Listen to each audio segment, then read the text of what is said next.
Good afternoon, Quasar Markets Live.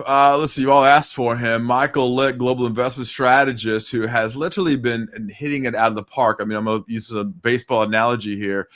It's hard for people to hit grand slams, every game, and you have done that so far, Michael.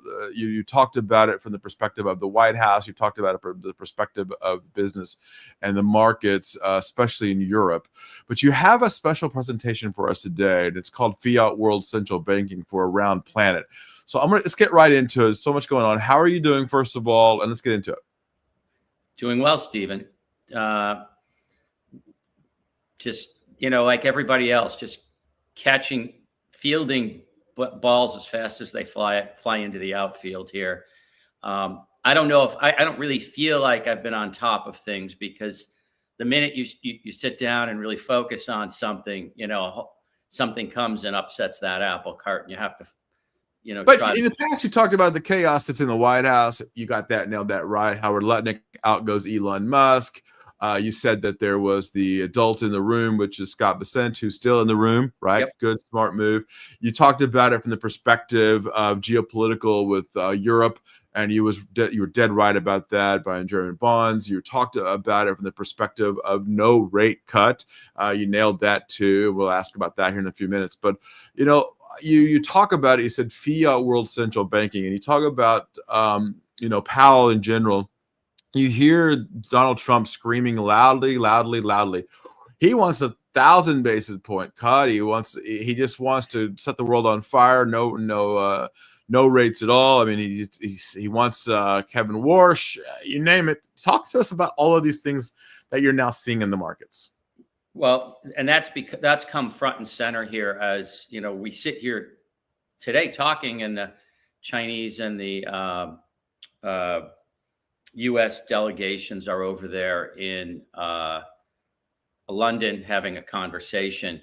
So Doug Diamond, one of my professors at University of Chicago, ended up winning the Nobel Prize in central banking, and we learned a lot from him. And he actually won the prize for his work on central banking responses and crises, things that they did right and things they did wrong.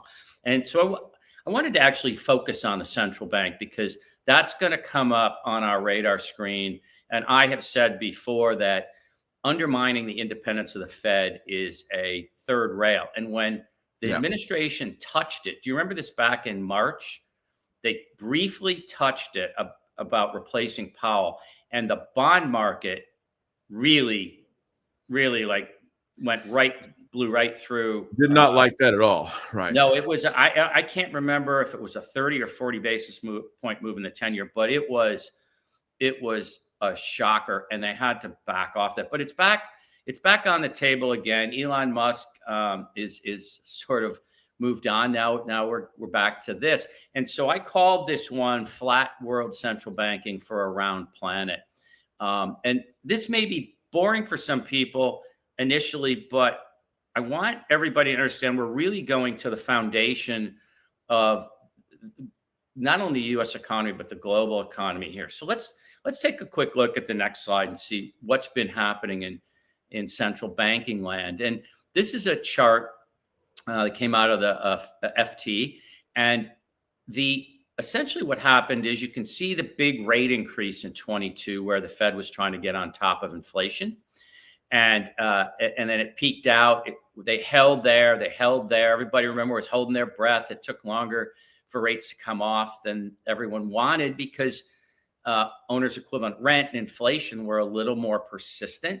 It did start coming off, and they began to cut rates. And we are now at the 4.25% to 4.5% policy target for short rates.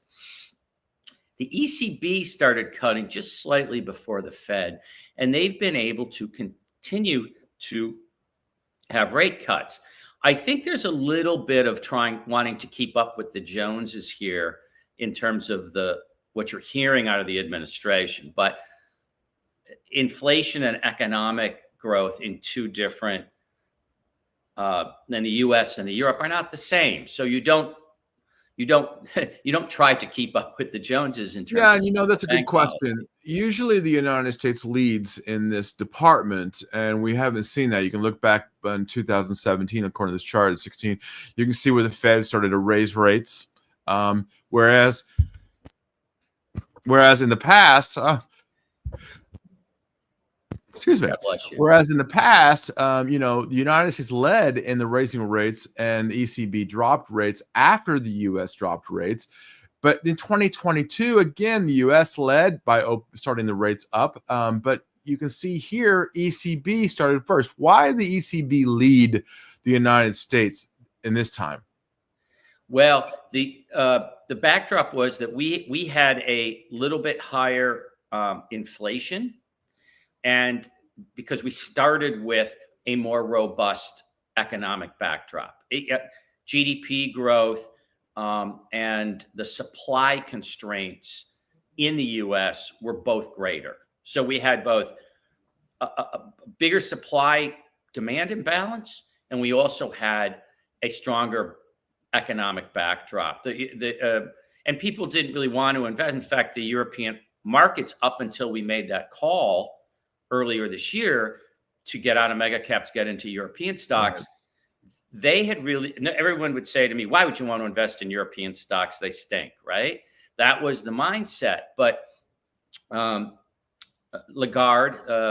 Lagarde, the chairman of the central bank, European Central Bank, she had more flexibility to cut. She started earlier, and she's been able to continue to do that. Now, I will say they stayed with zero interest rate policies. There you see the green line at the bottom in 18 through 21. They had to do that because, remember, you still had the sovereign debt issue overhang from Greece and Italy. Those countries have gotten their fiscal houses in order to a greater degree than the U.S. has. And we'll come back to that in a minute. So I think fiscal policy in Europe has normalized to a great degree. And so it can look a little more like U.S. central bank policy now than it had in the past. It's a good point you bring up. But let's look at something about the U.S. dollar. Normally, when they would further ease rates, as we see the ECB is now down to 2%. We're still at 4.25% to 4.5%. On the next slide, the dollar has weakened by 10%. You wouldn't expect that.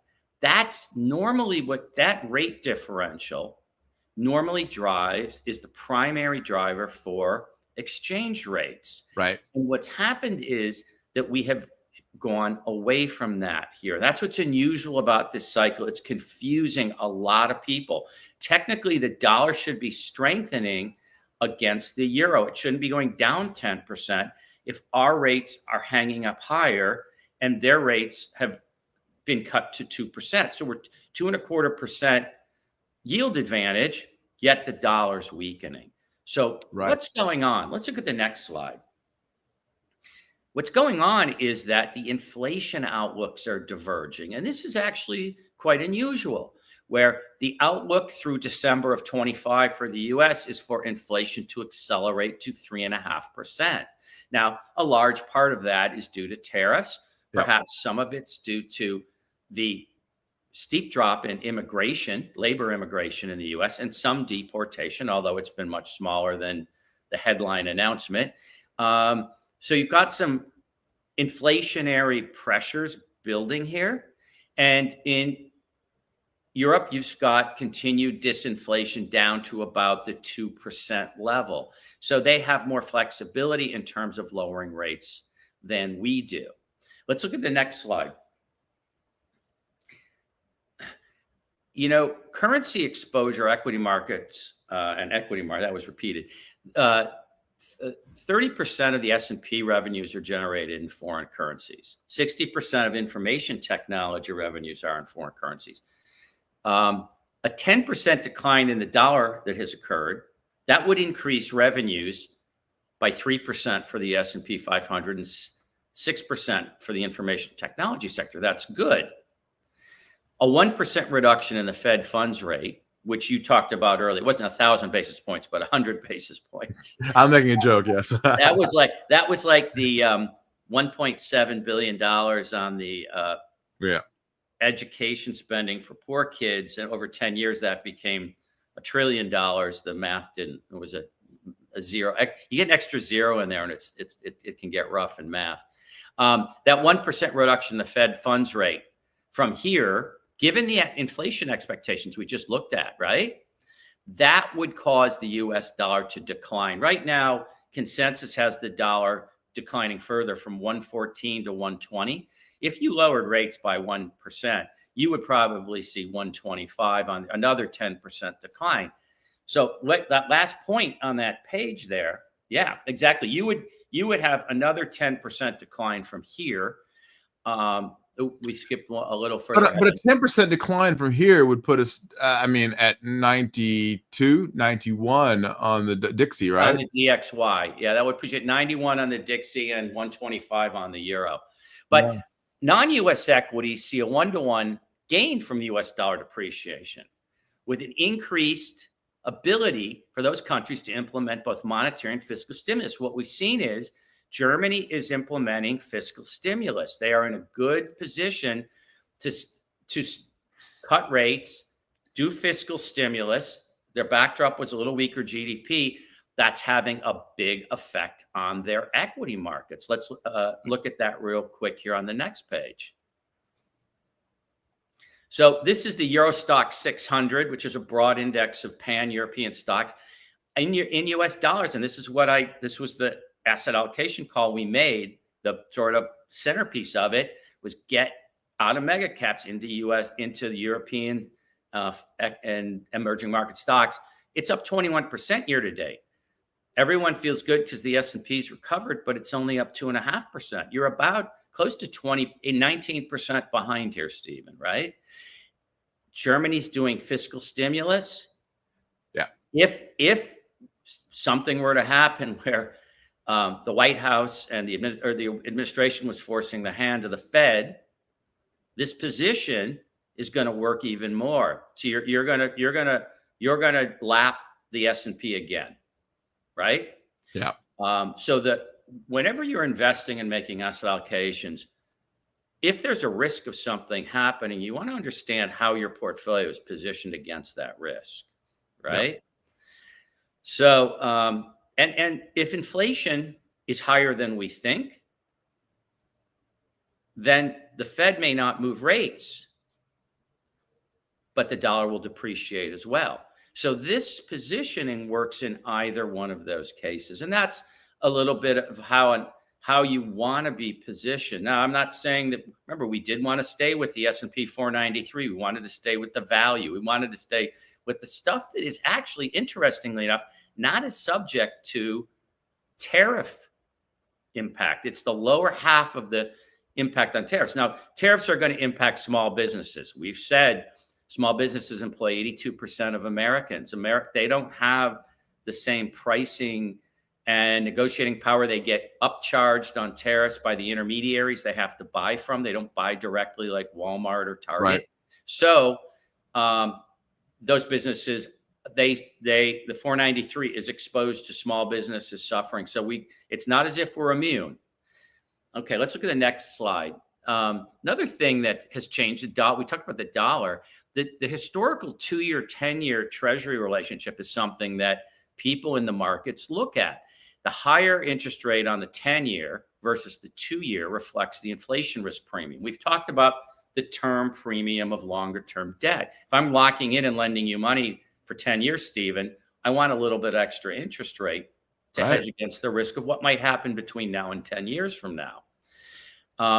Narrowing the spread between those two has historically meant that the economy was weakening, so longer rates will come down. An inversion, meaning when the 10-year actually drops below the 2-year, has historically signaled a high likelihood of a recession.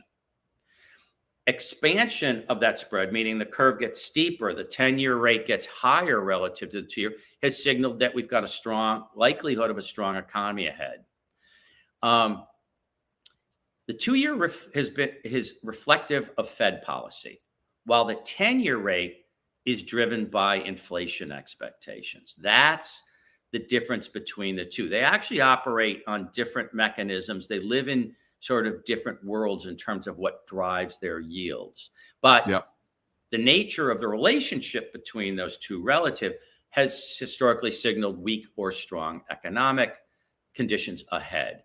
Now let's look at the relationship of those over time here in the next chart. And what you can see is that the yield curve was actually sloped in 2021, positively sloped. The 10-year had a 1.5% higher yield than the 2-year. And then as inflation started coming about because of the supply-demand imbalance from COVID, it became obvious the Fed was going to have to raise rates. They started raising rates, and when they stopped raising rates, the 2-year was actually 1% above, meaning now we have that inverted yield curve. Now, normally, that has historically signaled a coming recession. And do you remember, you and I were having conversations, everyone was calling for a recession. And I said, full employment, lots of cash, getting real wage gains, it's going to be really hard for us to have a recession. So the signal didn't work. And now, as the curve has steepened again, which would tell us we should be getting a stronger and stronger economy, Yep. GDP estimates are coming down in the US, right? GDP estimates are now 0.5% to 1% growth. And not just GDP of the United States, but I just saw the world outlook is also being lowered too as well. Right. And that's because of tariffs and the redaction of global trade. Right. In fact, Germany's big spending program, they're focusing almost solely on spending for weapons system for their defense in Europe, non-US suppliers. So it's, it has cross-border trade will definitely come down here. Now, the breakdown in the 2-year, 10-year signaling, I thought a lot about that. And this gets back to, why are things changing? Why are people getting confused? The dollar should be going up because our rates are higher. The differential's expanded. It's not working. The 2-year, 10-year signaling, it's not working. So what I think is the potential for the continued expansion in the annual fiscal deficits above 6% of GDP is signaling that you're going to have this huge supply of treasury refinancings, not only what we have to refinance on the existing stock, but this new debt. And so that oversupply is going to, on all things balanced, going to keep that term premium for long 10s and 30-year rates higher. And what is the appetite right now for the auctions? I mean, it seemed to be a little tepid in the last one, right? Third point on this page, foreign buyers of the long duration U.S. Treasuries are becoming increasingly cautious based on the administration's trade and U.S. dollar policies. If that dollar is going to go to 125 or 91 on the DXY dollar index, right? Right. Do I want to buy a 4.5% yield? You're going to wipe out, Right. You're going to wipe out 27 months of my yield with 10% depreciation in the dollar. And if the spending tax and spending bill is going to run up another $2.5 to $3 trillion of deficit, then we're going to have 6% GDP, 6% deficits to GDP. We're not getting the house in order. As our debt gets bigger, wouldn't the federal government be raising rates to attract those foreign buyers? Here's the thing. Foreign buyers are buying bonds at lower rates than domestic buyers. They're willing to own the 30-year at 5% or the 10-year at 4.5%. But as we saw in our last call, the percentage of foreign buyers in the auction has dropped from 67%. Actually, I did that call with Howard, 67% to 57%. Wow. So at the margin, that rate is coming up, and that's going to cause the curve to be steeper, not because of expectations for a stronger U.S. economy, but because of the expected anticipation of this large supply that's never going to stop if this tax and spending bill goes through as it's written. I'm not sure it will. And foreign buyers losing their appetite for buying. But Now, the largest buyer of Trez are very simple. It's us, right? And as we work, and the government buys treasuries based on the money they have in their pockets, and Social Security buys treasuries. But wouldn't they want to lower the rates right now to get their costs down to on interest rates? Well, remember the 2-year and the short-term rates, the Treasury bill rate, those are impacted by Federal Reserve policy. Right. The long rates are not. Stephen, with those existing inflation expectations, if you went out and cut rates by 100 basis points, I don't think the long end of the curve, which are the rates at which mortgages get set. You don't think they'll be inverted? They will not go down. They will go up. They will go up. Okay. It's not that the bond market is, and I've talked to some people who used to work at Solomon Brothers and other big bond shops. They're kind of have aged out, but they say, if anybody in the administration believes that the bond market's going to be fooled by forcing the Fed to lower rates, a la the Arthur Burns Fed in the 1970s, they got it wrong, because they tried to do that in the 1970s. Inflation got out of hand, but the long bond rates went, I don't even want to talk about the rates they went to, right? Mortgage rates were 15, 16, 17%, right? Yep.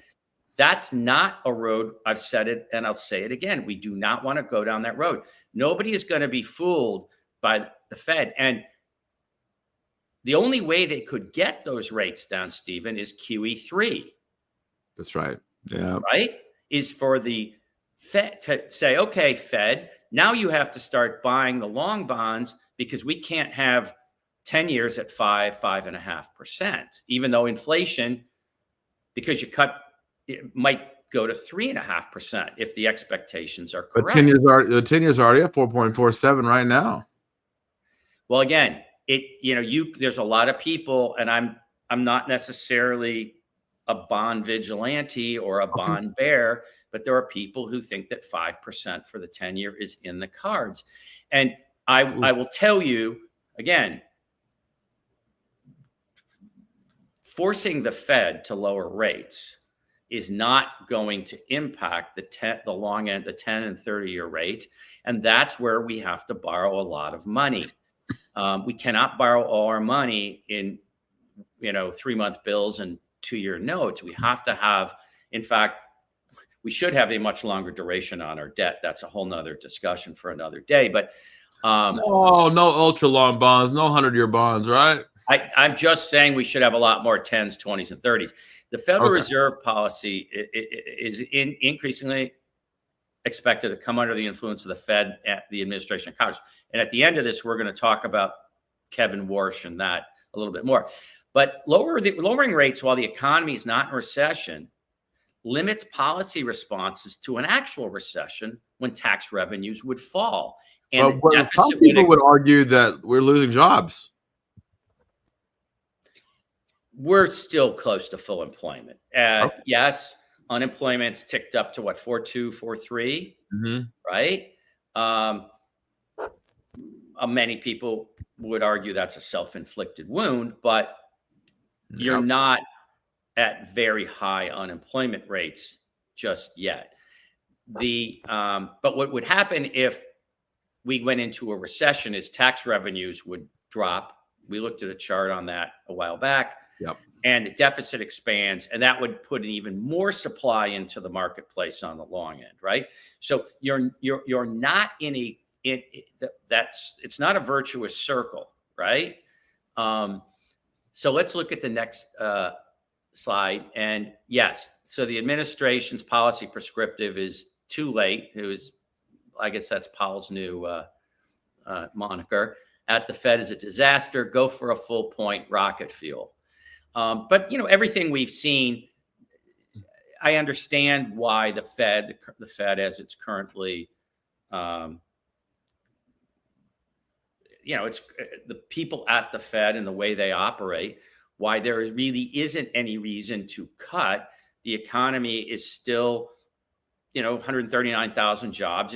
It's slower, but it's not it's nowhere near a recession, right? Right. Okay. We have slow GDP growth right now, but we also have elevating inflation expectations. So there's two mandates here, right? Right now we're close to full employment with inflation expectations elevating.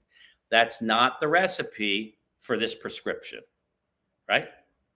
Let's look at the next slide, because Kevin Warsh, who worked at Morgan Stanley while I was at Morgan Stanley, he was in the M&A department, public policy undergrad, Stanford, studied law at Harvard, was in the M&A department at Morgan Stanley for 8 years. I think I got the date wrong. I think it was till 2002, 7 years. And then was special assistant under George W. Bush for economic policy, National Economic Council. Yeah. And then he was put up at a very young age, and it was controversial at the time. Some of the older folks at the Fed were a little put out by a 35-year-old coming in and being on the board member, but he conducted himself well there. And he was there for 5 years. And then during the Obama administration, he submitted his, that was the agreed upon tenure. And he's been at the Hoover Institution, Stanford, since then. He was deeply involved in the Fed's policy response under Ben Bernanke during the systemic failure of the banking. In fact, he was spearheaded. He told them that Morgan Stanley and Goldman Sachs were not going to be able to survive if they did not convert to being banks. They couldn't. The investment banking model the funding was too precarious after the Lehman Brothers and Bear Stearns failures. He was also involved in a lot of tough decisions. It was the Bernanke Fed. His protege early on was George Shultz. He historically has been viewed as a conservative monetary hawk. The last point's very important, and we'll go into this a little. He believes the Fed has put its independence at risk by expanding its reach into areas that are outside of its narrow mandate. Okay, so the mandate is two things. What is it that's outside of those two things? Okay, let's look at the next page. He thinks the Fed needs a complete strategic reset. And this isn't just about pivoting the policy or a course correction. He thinks they've just become too powerful and that they reach into Treasury and congressional matters. What I hear him saying is the White House and Congress should have more say in monetary policy. That's the whole point of the Fed, is that it's outside of that purview of Congress and the president once he's appointed them. This is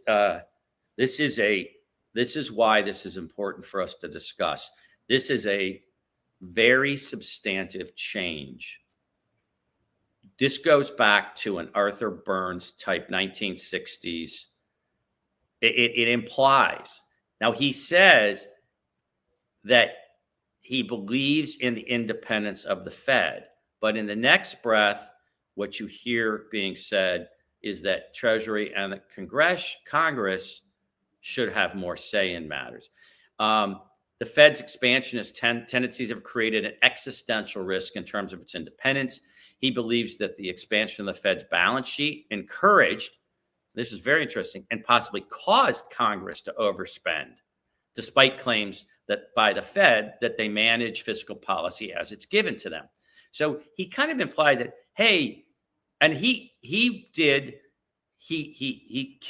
he believed was necessary to save the financial system, but he voted for QE2, but he had deep reservations. He expressed them at the time. He thought we were setting a bad precedent with QE2, right, of basically bailing out people who were taking very large risks in the financial markets. And there are a lot of people who agree with that. That the view that the Fed has been the ones who, brought the bottle of whiskey out on Friday night for the congressman to overspend is an interesting proposition, right?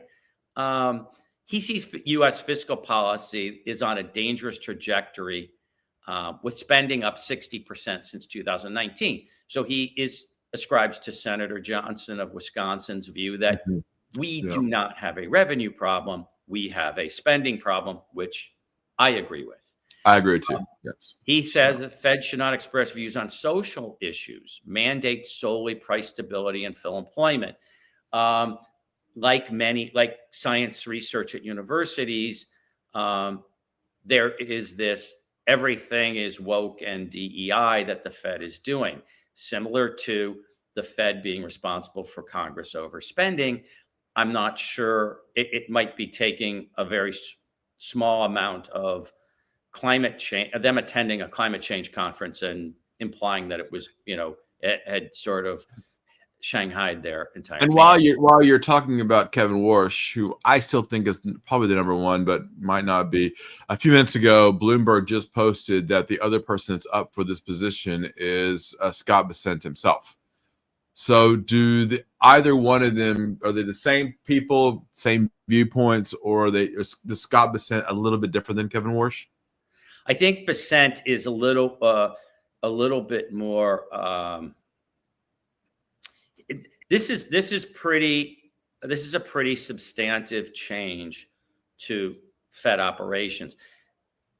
And the last point, I'm going to go back to Bessent in a second, but he believes the Fed does too much research and forecasting, that they're hostage to setting expectations and holds them back from making decisions.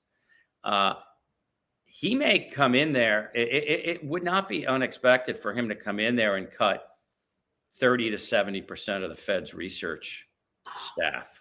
Okay? I'm happy with that. Maybe they'll use Quasar Markets as their new platform over there at the Fed. I'm happy to get it. I use a lot of their research. So, but Scott Bessent, it's interesting. The altercation that occurred between Musk and Bessent really was over the person who was going to run the IRS. And Musk had put the fellow in there who was the whistleblower on Hunter Biden.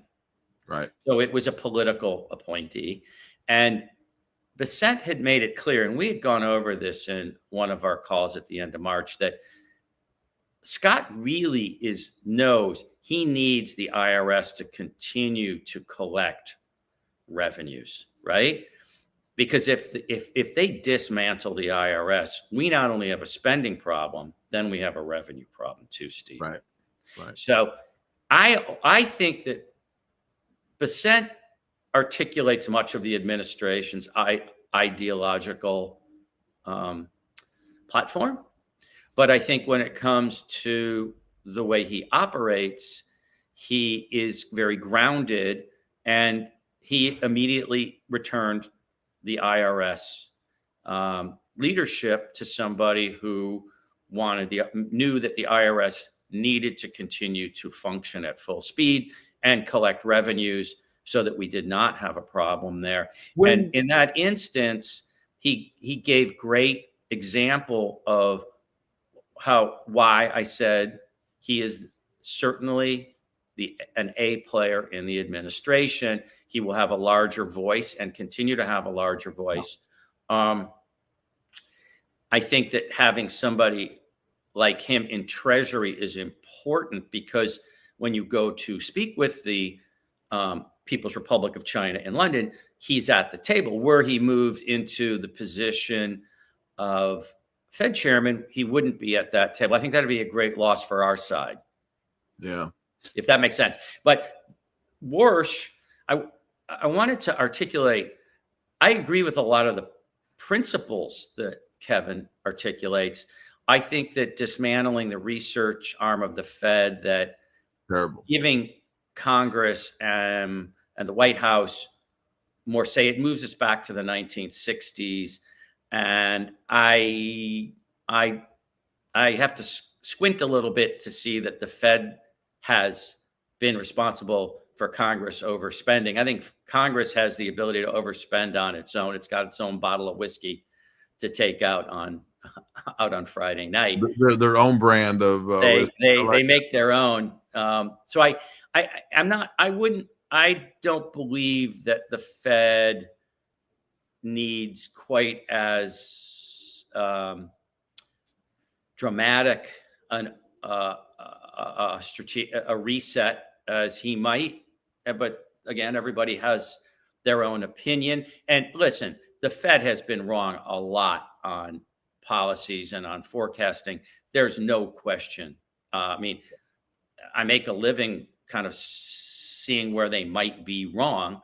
And so it would be disingenuous for me not to agree with Kevin Warsh on that point.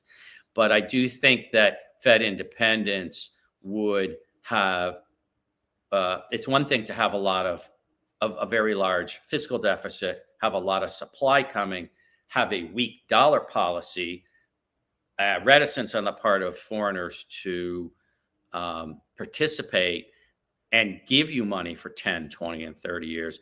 Right. But if the Fed were to lose its independence to the administration and Congress, I think that you would have, and that's your biggest fear, right? Of loss of confidence. That's your biggest fear, right? Is that the Fed loses its independence. That's the biggest fear we have out there. And here's a couple final thoughts. John Steele Gordon is a very conservative economist. He's an economic historian, actually, and he knows a lot about tariffs. And he was speaking at the Heritage Foundation, where the 2025 plan was sort of written. And he said in a speech there, tariffs are a consumption tax and therefore fall hardest on the poor. And he said that to the Heritage Foundation crowd, which I thought was very interesting. And I found something about Thomas Lamont, who was a senior partner at JP Morgan in 1930. He said, I almost went down on my knees to beg Herbert Hoover to veto the asinine Hawley-Smoot tariff. The act intensified nationalism all over the world. The Germans are going to buy European military hardware, not American military hardware. We're seeing that reaction function. And I talked about this, Stephen, early on, that the retaliatory or the reaction function that we see is to buy domestic and not American. We are we do 30% of the S&P 500 revenues overseas, 60% information technology. So we are exposed there. So I wanted to tie that all up together. A little bit of central banking. I apologize to the listeners today. That's a little boring for most people, but it is the foundation of the economic building in which we live. You know, Michael, it's interesting. I think people should listen to you. You do have a great pedigree on Wall Street and in the New York area, and you have been doing this for 50 years. Is that right? 50 years? Yeah, I think it's June 15th or 16th. My uncle. And I'll tell you, ladies and gentlemen, I have a very interesting, and I love this. Wait and see what I have. I have a picture of Michael Litt at the very beginning of this. We'll have to clean this up, Michael. 50 years ago, look at that smile, those teeth. And what is that on top of your head there, Michael? What the heck happened? You know, it's funny. I look at that picture, and my uncle Ted took me down to the Mercantile Exchange Monday, June 16th, when school was out. End of I guess it was my freshman year, and I was tall enough that he told the Leo Malamed and Jack Sandler, who ran the exchange, he's 18. And so I had a yellow coat. I was running paper around, learning about all the different futures that we were trading, and eventually traded the euro dollar and the S&P 500 future and everything. That's how I started. But I remember being that age and how every day there was another opportunity to learn something or do something great. And in my life, I have tended to wake up early in the morning. And even then I woke up early in the morning and got going before a lot of my friends. And I found that was something that, helped me kind of see a few extra things every day that added up. But it's 50 years. 50 years. I was 15 years old then. So yeah, you were, huh? You know, Michael, I'm very proud to call you my friend. You and I have been friends for a long time now, and I look to you as a mentor, even in my own life, as we talk about the markets. But I really have to ask the question: when you when you look at the future and you look at the new level of markets and how we're using them, whether that's through computers and technology today, has anything really changed in those 50 years outside of technology? Well, I think the globalization of wealth has, and the dispersion of wealth has, just the 401k, which only came into being 10 years after I started in the business, right? 1985, I think they passed the legislation for that. It's made people who historically may have had a pension much more aware, because they're at risk, right? Their Right. assets and their 401k goes up and down. They're not just going to get $2,500 a month check from the IBM pension plan. It's made a much broader segments, a very large segment of the population aware of the financial markets, participants in the financial markets. Products have been created for them.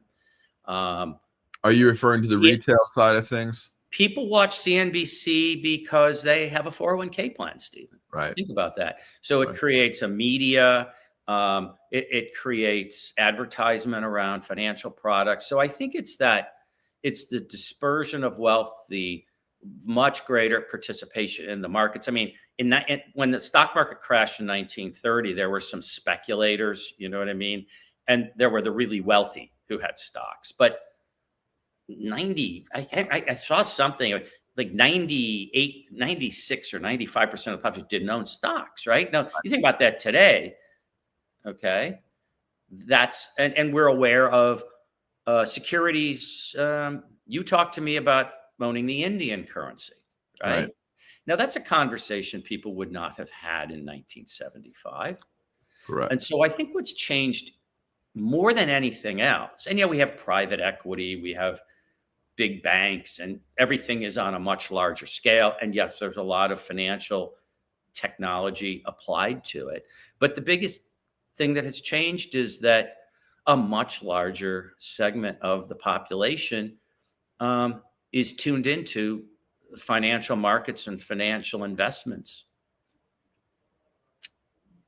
Until next time, Michael Litt, global investment strategist. And yes, you are a legend, Michael. 50 years in the business, my friend. Thanks, Stephen. All right, brother. We'll see you, everybody.